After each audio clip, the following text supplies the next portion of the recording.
Viewers, உங்கள் காரில் AC work ஆகலை அப்படின்னா யார்கிட்ட கொண்டு போயிட்டு சரி பண்ண கொடுப்பீங்க? ஏசி மெக்கானிக்கிட்ட வா. அப்போனா நீங்கள் மேஜர் தப்பு பண்ண போகிறீங்கன்னு அர்த்தம். சில பேர் எலக்ட்ரிஷியன்கிட்ட எடுத்து கொடுப்பாங்க, சில பேர் மெக்கானிக்கிட்ட எடுத்து கொடுப்பாங்க, சில பேர் இன்னும் அட்வான்ஸாக திங்க் பண்ணி என்ன பண்ணுவாங்கன்னா ஸ்கேன் பண்ணுறாங்க இல்லையா அவங்ககிட்ட எடுத்து கொடுப்பாங்க. சில பேர் இன்னும் அட்வான்ஸாக திங்க் பண்ணி இசிஎம் ரிப்பேர் பண்ணுறாங்க இல்லையா, இசிஎம் சர்வீஸ்லாம் அவங்ககிட்ட எடுத்து கொடுப்பாங்க. இந்த மாதிரிலாம் நீங்கள் எடுத்து போய் கொடுத்தீங்கன்னா உங்கள் காரோடைய எக்ஸ்பெண்டிச்சரு எங்கேயோ போய் நிற்கும். அது இல்லாமல் உங்கள் வண்டியோட ஸ்டாக் நல்லா இருக்க பற்றிய ஓஎம்லேருந்து வரக்கூடிய அந்த பார்ட்ஸ்லாம் மாற்றி சரியா ஆஃப்டர் மார்க்கெட்டோ இல்லை ஈவன் வந்து நீங்கள் ஹோண்டாவோட பார்ட்ஸை வாங்கி போட்டாலும் உங்களுடைய அந்த ஸ்டாக் கண்டிஷனோட பார்ட்ஸு தேவையில்லாமல் மாற்றுறீங்க. இதனால் எக்ஸ்பெண்டிச்சர் கூட்டிகிட்டே போகும், ப்ராப்ளம் சால்வ் ஆகாமல் ப்ராப்ளம் இன்னும் ஆட் ஆன் ஆகிறதுக்கு வாய்ப்பு இருக்குது. அப்போ யார்கிட்ட எடுத்துமே கொடுக்கணும் அப்படிங்கிறது தான் உங்களோட கேள்வி. அப்படின்னா இந்த வீடியோ ஃபுல்லாக பாருங்கள். எண்ட் ஆஃப் த வீடியோவில் உங்களுக்கு ரொம்ப தெளிவாக புரியும். இப்போவே நான் சொன்னால் உங்களுக்கு பிளைண்டாக இருக்கும், உங்களுக்கு புரியறதுக்கு ஒன்றும் வாய்ப்பு இல்லை. ஏன்னா இந்த ஏசியோட காம்ப்ளெக்ஸை நீங்கள் முதல்ல புரிஞ்சுக்கணும். அப்போ தான் உங்களுக்கு யார்கிட்ட எதுவுமே கொடுக்கணும்னு தெரியும். இப்போது ஒரு வண்டியில் ஒரு வண்டி இது வந்து ஹோண்டா பிரியோ. இந்த வண்டியில் கஸ்டமர்கிட்ட கம்ப்ளைண்ட் கேட்டினா ஏசி சில்னஸ் வரல சார், ஏசி ஒர்க் ஆகலை சார், இதுதான் கஸ்டமர்கிட்ட கம்ப்ளைண்ட். இந்த மாதிரி ஏசி ஒர்க் ஆகலை அப்படின்னா நம்ம கேட்டகரிக்கலாக வந்து பார்த்தோன்னா 10 பிரிக்கலாம். அதுக்கு முன்னாடி நான் என்ன சொல்கிறேன்னா, ஏசி ஒர்க் ஆகலைன்னா அது எலக்ட்ரிக்கல் இஷ்யூவா இல்லை மெக்கானிக்கல் இஷ்யூவா, சரிங்களா, இல்லை இசிஎம் ஃபால்ட்டா, இப்படிலாம் நீங்கள் முன்கூட்டியே டிட்டர்மின் பண்ண முடியாது ஏசி ஒர்க் ஆகாததுக்கு. அப்போது என்ன பண்ணணும்னா முதல்ல நீங்கள் யாரை போய் ஏசி மெக்கானிக்கிட்ட கொடுத்தீங்க அப்படின்னா அவருக்கு தெரிஞ்சதை பண்ண ஆரம்பிச்சிருவார். எலக்ட்ரிஷியன் கிட்ட கொடுத்தீங்கன்னா அவருக்கு தெரிஞ்சதை பண்ண ஆரம்பிச்சிடுவார். இசிஎம் ரிப்பேர் பண்ணுறதுக்கு கொடுத்தீங்கன்னா அவருக்கு தெரிஞ்சது செய்ய ஆரம்பிச்சிட்டாரு. ஸ்கேன் பண்ணுறதுக்கு கொடுத்தீங்கன்னா அவர் ஸ்கேன் பண்ணி பார்த்துட்டு சில டைம் அவர் ஒரு டேஷ் கொடுக்கலாம், இல்லை ஸ்கேன் பண்ணி பார்த்துட்டு சார் எந்த எரர் கோடு இல்லை அப்படின்னு சொல்கிறதுனாலேயே ஏசி ப்ராப்ளம் சால்வ் ஆக போகிறது கிடையாது. அப்போது நீங்கள் இந்த மாதிரி எடுத்து கொடுத்து பதிலாக யார் ஒருத்தருக்கு இப்போ நான் சொல்லக்கூடிய அந்த காம்ப்ரிஹென்சிவான நாலேஜ் அண்ட் எக்ஸ்பீரியன்ஸ், சரியா, practical experience and theoretical knowledge இருக்கும், அவங்ககிட்ட எடுத்து கொடுத்தா தான் சரியானதாக இருக்கும். அப்படி என்ன சார் அந்த காம்ப்ரிஹென்சிவ் நாலேஜ் ஏன் இவ்வளோவும் தெரியும் அப்படின்னா, நான் சொல்ல மாதிரி மொத்தம் 10 கேட்டகரி இருக்குது ஏசி ஒர்க் ஆகாமல் போகிறதுக்கு. அதில் ஃபஸ்ட்டு கேட்டகரி என்னன்னு கேட்டால் கேஸ் ப்ராப்ளத்தினால கூட உங்களுக்கு ஏசி ஒர்க் ஆகாது. கேஸில் என்ன சார் பிரச்சனை? ஏசி கேஸு லோ ப்ரெஷராக இந்த காரில் இருந்துச்சுன்னா உங்களுக்கு ப்ராப்ளம், ஒர்க் ஆகாது ஏசி. ஹை ப்ரெஷர் இருந்தாலும் ஒர்க் ஆகாது. ஏர் கண்டாமினேஷனாக இருந்தாலும் உங்களுக்கு ஏசி ஒர்க் ஆகாது. அப்போது ஃபஸ்ட்டு கேட்டகரி என்ன பண்ணும்? ஏசி செக் பண்ணும். சார் இதை நான் ஏசி மெக்கானிக்கிட்ட போனால் அவர் செக் பண்ணி கொடுத்துருவாரா சார்? ஓகே, இது ஏசி மெக்கானிக்கிட்ட எதுவுமே செக் பண்ணுங்கள், சரியா? ஒருவேளை இது எல்லாமே சரியாக இருக்குன்னு டிக்ளேர் பண்ணிட்டாருன்னு வச்சுக்கேன். அடுத்தது இன்னொரு கேட்டகரி ஒன்று இருக்குது, ஏசி கம்ப்ரஸர் ப்ராப்ளம். ஏசி கம்ப்ரஸரில் என்ன சார் ப்ராப்ளம் இருக்கலாம்னா, ஏசி கம்ப்ரஸரில் எலக்ட்ரிக்கல் யூனிட் ஒன்று இருக்குது, அதாவது எலக்ட்ரோ மேக்னெட்டிக் கிளட்ச். அது ஃபால்ட் இருந்தால் உங்களுக்கு என்கேஜி டிஸ்என்கேஜி நடக்காது. சார் இதுவா சார், இந்த மாதிரி ஃபால்ட்டாக தான் நான் போய் எலக்ட்ரிஷியன்கிட்ட கொடுத்துருவேன் சார் அப்படின்னு நீங்கள் சொல்கிறீங்கன்னு வச்சுங்களேன். ஓகே, எலக்ட்ரிஷியன் பர்சன் செக் பண்ணி பார்க்கறதுக்கான வாய்ப்புகள் இருக்குது. ஆனால் ஏசி கம்ப்ரஸர் மெக்கானிக்கலாக சீஸ் ஆகிருந்துச்சுன்னா அப்போவும் ஏசி ஒர்க் ஆகாது. சார் அதை நான் மெக்கானிக்கிட்ட எதுவுமே செக் கொடுப்பேன் சார். அப்போ பாருங்கள், இதுக்குள்ளே என்ன பண்ணீங்க, செகண்ட் கேட்டகரி முடிக்கிறதுக்கு முன்னாடியே ஃபஸ்ட்டு ஏசி மெக்கானிக்கிட்ட போகிறீங்க, செகண்ட் எலக்ட்ரிஷியன்கிட்ட போகிறீங்க, மூணாவது மெக்கானிக்கிட்ட போகிறீங்க. இப்படிலாம் போனால் என்ன ஆகும், சரிங்களா? அதுக்கு அடுத்தது வந்து பார்த்தீங்கன்னா ஏசி கம்ப்ரஸருக்குள்ளாரவே வந்து பார்த்தீங்கன்னா உங்களுக்கு வேரியபிள் டிஸ்பிளேஸ்மெண்ட் வால்வ் இருக்குது, அது ஃபால்ட் இருந்தாலும் உங்களுக்கு பிரச்சனை வரும். அது போக உங்களுக்கு சொலினாய்டு இருக்குது, அதில் ஃபால்ட் இருந்தாலும் வரும்.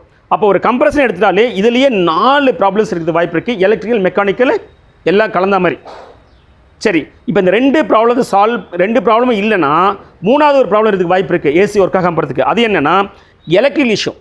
எலக்ட்ரிக் இஷ்யூனா ஃபியூஸ் ப்ளோன் ஆகிருந்தாலோ இல்லை ரிலே ஃபால்ட் இருந்தாலோ ஒயரிங் சர்க்யூட் இன்டெகிரிட்டி, அது எய்தர் வந்து பார்த்தோன்னா நீங்கள் கப்ளர் இருக்கு இல்லையா, கப்ளருக்குள்ளார பின்ஸ் இருக்கும், அந்த பின்ஸில் கோட்டிங் இருக்கும், சரியா, ரஸ்ட்டு ஃபார்ம் ஆகாமல் இருக்கிறதுக்கு இல்லை கரோடியோ ஆகாமல் இருக்கிறதுக்கு. அது ரஸ்ட்டு ஃபார்ம் இருந்தால் கூட உங்களுக்கு வந்து பார்த்தோன்னா என்னது ஒர்க் ஆகாது. சில நேரம் ஒயர் கட்டாக இருந்தாலோ சில time short circuit to positive, short circuit ground இந்த மாதிரி நடந்திருந்தால் கூட உங்களுக்கு என்ன ஆகாது, எலக்ட்ரிக்கல் இஷ்யூ இருந்தாலும் உங்களுக்கு ஏசி ஒர்க் ஆகாது. சரி, அடுத்தது 4th கேட்டகரினா கூலிங் ஃபேன் சிஸ்டம் ஃபால்ட்டு. சரியா, கூலிங் ஃபேனுங்கிறது என்னென்னு கேட்டால் இதாங்க கூலிங் ஃபேன். சரியா, இந்த கூலிங் ஃபேன் சிஸ்டத்தில் ஃபேன் இருக்குது, மோட்டர்லாம் இருக்குது, இது ஃபால்ட் இருந்தால் கூட ஒர்க் ஆகாது. சரி, கூலிங் ஃபேன் சிஸ்டத்தில் என்ன ஃபால்ட் இருக்கலாம் அப்படின்னு பார்த்தீங்கன்னா உங்களுக்கு ஃபேன் மோட்டர் இருக்குல்ல, இது ஃபால்ட்டு, இது இருந்தாலும் இந்த பிரச்சனை வரும். Cooling fan control model, actually கொஞ்சம் ப்ரீமியம் காரில் இந்த மோட்டர் ஆப்ரேட் பண்ணுறதுக்கு ஒரு கண்ட்ரோல் மாடுலே இருக்கும், அது ஃபால்ட் இருந்தாலும் உங்களுக்கு என்ன ஆகாது, இந்த ஏசி ஒர்க் ஆகாது. ஃபேன் ரிலே, ஃபேன் ஃபியூசஸ் இது போயிருந்தால் கூட உங்களுக்கு ஏசி சிஸ்டம் ஒர்க் ஆகாது. அடுத்தது 5th கேட்டகரி என்ன, சென்சார் ஃபால்ட்டு. என்னென்ன சென்சார் ஃபால்ட் இருந்தாலும் வரணும். ரெஃப்ரிஜரேஷன் ப்ரெஷர், இப்போ வந்து பார்த்தீங்கன்னா இந்த ஏசி கேஸ் ப்ரெஷர் மெஷர் பண்ணுது இல்லையா, அந்த சென்சார் இட்செல்ஃப் ஃபால்ட் இருந்தாலும் உங்களுக்கு என்ன அது ஒர்க் ஆகாது. ஆம்பியன்ட் டெம்பரேச்சர், இப்போ நீங்கள் ஆட்டோமேட்டிக் ஏசியில் பார்த்தீங்கன்னா ஆம்பியன்ட் டெம்பரேச்சர் டீட்டெயில்ஸ் வேணும், அந்த சென்சார் ஃபால்ட் இருந்தாலும் உங்களுக்கு ஒர்க் ஆகாது. அதோடு சேர்ந்து பார்த்தீங்கன்னா உள்ளுக்குள்ளே கூலிங் காயில் இருக்கும், கூலிங் காயில் ஒரு எவாப்ரேட்டட் டெம்பரேச்சர் சென்சார் இருக்கும், அது ஃபால்ட் இருந்தாலும் உங்களுக்கு ஒர்க் ஆகாது. இன்னொன்று பாருங்கள், என்ஜினோட டெம்பரேச்சரை மெயின்டைன் பண்ணுறதுக்கு ஒரு என்ஜின் கூலன் டெம்பரேச்சர் சென்சார் இருக்கும், அது ஃபால்ட் இருந்தாலும் உங்களுக்கு ஒர்க் ஆகாது. அது போக சன்லோடுன்னு இருக்கும், இந்த ஃப்ரண்ட்லேயே வந்து பார்த்தீங்கன்னா ஒரு சென்சார் இருக்கும், அது இந்த உங்களுக்கு விண்ட்ஷீல்டில் ஒட்டாமல் இருக்கும், அதில் ஃபால்ட் இருந்தாலும் உங்களுக்கு ஒர்க் ஆகாது. அப்போ இவ்வளோ சென்சார் ஃபால்ட் இருந்தாலும் உங்களுக்கு ஒர்க் ஆகாது. அடுத்தது 6வது கேட்டகரி ஒன்று இருக்குது, HVAC சிஸ்டம். அதாவது உள்ளுக்குள்ளே ஏசி கண்ட்ரோல் மாடலுக்கு நீங்கள் ஆன் ஆஃப் பண்ணுறீங்களே, அந்த கண்ட்ரோல் மாடல் ஃபால்ட் இருந்தாலும் ஒர்க் ஆகாது. இன்ஃபேக்ட் உள்ள டேஷ்போர்டுக்குள்ளே ஏர் ஃப்ளாப்னு இருக்கும், அதாவது உங்களுக்கு வந்து கூலிங் ஏரை உங்களுக்கு ஆப்ரேட் பண்ணுறது, ஹாட் ஏரை ஆப்ரேட் பண்ணுறது, ரெண்டும் மிக்ஸ் பண்ணி விடுறது. இந்த ஏர் ஃப்ளாப்பில் ப்ராப்ளம் இருந்தால் கூட உங்களுக்கு ஏசி சில்னஸ் வராது, ஏசி ஒர்க் ஆகாது. சரிங்களா? ஸோ இவ்வளோ ஃபால்ட்டு வந்து பார்த்தீங்கன்னா உங்களுக்கு HVAC சிஸ்டத்தினாலே இருக்குது. இன்ஃபேக்ட் உள்ளுக்குள்ளே கேபின் சிஸ்டத்தில் டெம்பரேச்சர் சென்சார் ஒன்று இருக்குது, அது ஃபால்ட் இருந்தாலும் ப்ளோயர் மோட்டர் பார்த்தீங்களா, அது ஃபால்ட் இருந்தால் கூட உங்களுக்கு ஏசி சிஸ்டம் ஒர்க் ஆகாது. சரி, அடுத்தது 6 முடிஞ்சிருக்கு. 7வது ஒன்று இருக்குது, அது என்னென்னா ஏர் ஃப்ளோ ரெஸ்ட்ரிக்ஷன். அது என்ன சார் ஏர் ஃப்ளோ ரெஸ்ட்ரிக்ஷனா?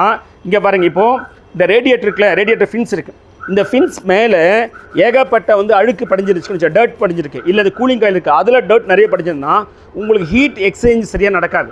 அப்படி ஹீட் எக்ஸ்சேஞ்ச் நடக்கலனாலும் உங்களுக்கு என்ன ஆகாது, ஏசி ஒர்க் ஆகாது.